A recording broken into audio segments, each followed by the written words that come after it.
ডাকসু নির্বাচন অনুষ্ঠান হওয়ার ক্ষেত্রে আর কোনো আইনি বাধা থাকলো না। ডাকসু নির্বাচন অনুষ্ঠান করার ক্ষেত্রে সুপ্রিম কোর্টের আদেশ অনুযায়ী আর কোনো আইনি বাধা আমাদের সামনে নাই। আগামী 9 সেপ্টেম্বর ডাকসু নির্বাচন ফ্রি, ফেয়ার এবং ইম্পার্শিয়াল ওয়েতে ঢাকা বিশ্ববিদ্যালয় কর্তৃপক্ষ ডাকসু নির্বাচন অনুষ্ঠিত করবে ইনশাআল্লাহ। 1924-25 সাল থেকে 71 সাল পর্যন্ত ডাকসু নির্বাচন হয়েছে 37 বার। বাংলাদেশ প্রতিষ্ঠা হওয়ার পর থেকে ডাকসু নির্বাচন হয়েছে 7 বার। এটি 8ম বারের মতো আমরা ঢাকা বিশ্ববিদ্যালয়ে ডাকসু নির্বাচনের আয়োজন করেছি। এখানে কেন্দ্রীয় সংসদে 471 জন প্রার্থী অংশগ্রহণ করেছেন। সকলেই তার নিজস্ব প্যানেল দিয়ে অত্যন্ত আগ্রহ উদ্দীপনার সহিত নির্বাচনী প্রচার প্রপাগান্ডা চালাচ্ছে। ঢাকা বিশ্ববিদ্যালয় এই ক্ষেত্রে এই নির্বাচনের পরিবেশ তৈরি করতে এবং শেষ পর্যন্ত নির্বাচন অনুষ্ঠান করে ছাত্রদের ভোট অনুযায়ী যে যাকে ইচ্ছা তাকে প্রার্থী নির্ধারণ করে ভোট দিবে, এই ব্যাপারে ঢাকা বিশ্ববিদ্যালয় বদ্ধপরিকর। ঢাকা বিশ্ববিদ্যালয়ের সামনে যখন যেভাবে তার যুক্তি উপস্থাপন করেছে, আমরা ট্রাইব্যুনাল গঠন করেছি। ট্রাইব্যুনালের পরে প্রেসিডেন্টের কাছে যারা আপিল করেছে, প্রেসিডেন্টের আপিল নিষ্পত্তি করেছি। নিষ্পত্তি করে আমরা উপযুক্ত আইনি সিদ্ধান্ত নিয়েছি। ঢাকা বিশ্ববিদ্যালয়ের কাছে কোনো দরখাস্ত না করে যে রিট পিটিশনকারী সরাসরি হাইকোর্টে রিট পিটিশন করেছিলেন, আমরা আর্গুমেন্টে বলেছিলাম যে তার রিট আবেদন মোটেও চলনসই কোনো আবেদন নয়। কারণ যার প্রার্থিতা চ্যালেঞ্জ করে তিনি মামলা করেছেন, যিনি মামলা করেছেন তিনি সেই পদের কোনো প্রার্থী নন। সেকেন্ড হলো, ঢাকা বিশ্ববিদ্যালয়ের সামনে কোনো অবজেকশন না দিয়ে, আমাদের ট্রাইব্যুনালের কাছে না এসে, আমাদের প্রেসিডেন্টের কাছে না এসে সরাসরি তিনি হাইকোর্টে এসেছেন। এটি রিট জুরিসডিকশনের চিন্তা অনুযায়ী, জুরিসপ্রুডেন্স অনুযায়ী গ্রহণযোগ্য নয়। আর থার্ড কথা ছিল, এটি একটি ডিসপিউটেড কোয়েশ্চেন অফ ফ্যাক্ট। কোনটা ঠিক কোনটা বেঠিক এই প্রশ্নে রিট পিটিশন চলে না। আর আমরা আদালতের সামনে এটাও বলেছিলাম, ঢাকা বিশ্ববিদ্যালয় হিসেবে, অথরিটি হিসেবে এটা একটা অটোনমাস বডি। ঢাকা বিশ্ববিদ্যালয়ের অর্ডার অনুযায়ী প্রতিষ্ঠিত একটা অটোনমাস বডি, এটা স্বায়ত্তশাসিত প্রতিষ্ঠান। তার ইন্টারনাল মেকানিজমের মধ্যে যে সমস্ত ইলেকশন মেকানিজম আছে, এগুলো দেখভাল করার দায়িত্ব ঢাকা বিশ্ববিদ্যালয়ের। ঢাকা ইউনিভার্সিটি স্টুডেন্ট ইউনিয়ন যে গঠনতন্ত্র হয়েছে, এই গঠনতন্ত্র is approved by the syndicate.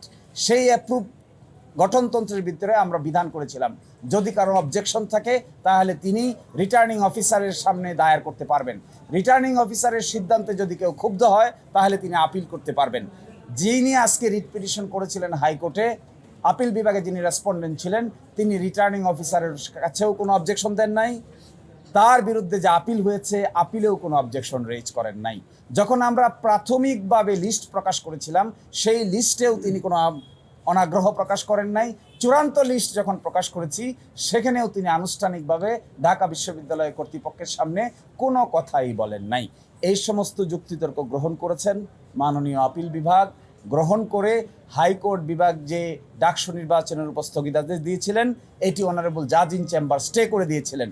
আজকে বাংলাদেশের সর্বোচ্চ আদালত হাইকোর্ট ডিভিশনের আদেশের উপর স্থগিতাদেশ দিয়েছেন এবং 31 অক্টোবর 2025 পর্যন্ত এই স্থগিতাদেশ বহাল থাকবে। এর অর্থ হলো এটা 9 সেপ্টেম্বর 2025-এ উৎসবমুখর পরিবেশে ডাকসু নির্বাচন অনুষ্ঠান করার ক্ষেত্রে আর কোথাও কোনো আইনি বাধা থাকলো না। 31। এই জন্য আমরা সংশ্লিষ্ট সকলকেই বিশ্ববিদ্যালয়ের পক্ষ থেকে আমরা ধন্যবাদ জানাই, যেন নির্বাচন আয়োজন করার ক্ষেত্রে সাংবাদিক সহ সংশ্লিষ্ট সকল মহল, প্রার্থী যে যেখান থেকে প্রার্থী হন না কেন, সকলেই আমাদেরকে সহযোগিতা করবেন যেন বাংলাদেশের সামনে একটা গ্রহণযোগ্য নির্বাচন আমরা উপহার দিতে পারি। আপনারা ম্যালাফাইড ইন্টেনশন বলছিলেন যে রিটটি করার পিছনে কি কারণে? আমরা এই জন্য বলেছিলাম এটা, কারণ ঢাকা বিশ্ববিদ্যালয়ের কাছে তো এই প্রশ্ন উত্থাপন করা হয়নি। ঢাকা বিশ্ববিদ্যালয়ে প্রাথমিক বাছাই করেছে 21 তারিখ, ফাইনাল বাছাই করেছে 26 তারিখ, আর রিট পিটিশন দায়ের করা হয়েছে 28 তারিখ। তাহলে যখন প্রাথমিক লিস্ট পাবলিশ করা হয় তখন কি তারা জানতেন না? যখন ২৬ তারিখ পূর্ণাঙ্গ লিস্ট প্রকাশ করা হয়, চূড়ান্ত লিস্ট, তখন কি তারা জানতেন না? তাহলে ২৮ তারিখ রিট পিটিশন করেছেন, এটিকেই আইনের ভাষায় বলে ম্যালাফাইড ইন্টেনশন।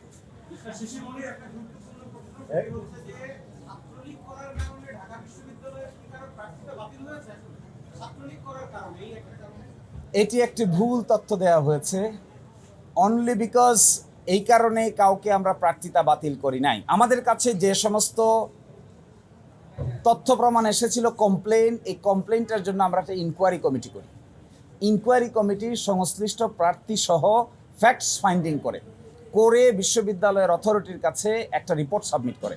সেই রিপোর্ট সাবমিটে যার বিরুদ্ধে অভিযোগ প্রমাণিত হয়েছে এরকম একজনের ব্যাপারে আমরা সিদ্ধান্ত নিয়েছি। আবার যার বিরুদ্ধে প্রাথমিকভাবে সিদ্ধান্ত নেওয়া হয়েছিল তাদের 2 জন আপিল দায়ের করেন। এই আপিলে গিয়ে একজনকে আমরা সঠিক তথ্য উপস্থাপন করা হয়নি মর্মে আমরা তার প্রার্থিতাও অ্যালাউ করেছি, ভোটার লিস্টও অ্যালাউ করেছি। ফলে ঢাকা বিশ্ববিদ্যালয় is acting in a transparent, accountable, acceptable mechanism. Acceptable, transparent mechanism, meaning thereby the acceptable to the people at large, to the law and to the conscience. যদি ঢাকা বিশ্ববিদ্যালয় বেআইনি কোনো কাজ করে, ডেফিনেটলি আমি একজন তাদের আইনজীবী হিসেবে ওই বেআইনি কাজে আমি ঢাকা বিশ্ববিদ্যালয়কেও সমর্থন দিতে রাজি নই। সেক্ষেত্রে 128 জনের যে ছাত্রত্ব বাতিল হয়েছে বলে আর কি? না 28 জনের। এটা ডিফারেন্ট ইস্যু, এটা এখানকার কোনো ইস্যু না।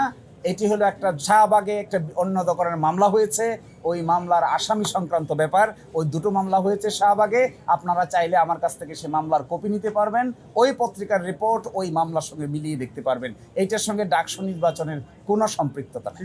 এস এম ফরহাদের পরিচয় নিয়ে মানে তার ছাত্রলীগের সম্পৃক্ততা নিয়ে আপনারা বেশ কিছু ডকুমেন্ট তুলে ধরেছেন। তার পক্ষ থেকে বিশ্ববিদ্যালয়ে কিছু ডকুমেন্ট দেওয়া হয়েছে যে সে ছাত্রলীগের পদে ছিল না, অন্য ফরহাদ ছিল। এই বিষয়টা একটু ক্লিয়ার করবেন। দেখুন, এই ব্যাপার সেটেল হয়ে গেছে। হাইকোর্ট ডিভিশনের আদেশ স্টেড বাই দ্য অনারেবল জাজ in chamber, stay order is continued by the honourable supreme court full bench. সুতরাং এই বিতর্ক আর কোনো বিতর্ক থাকলো না।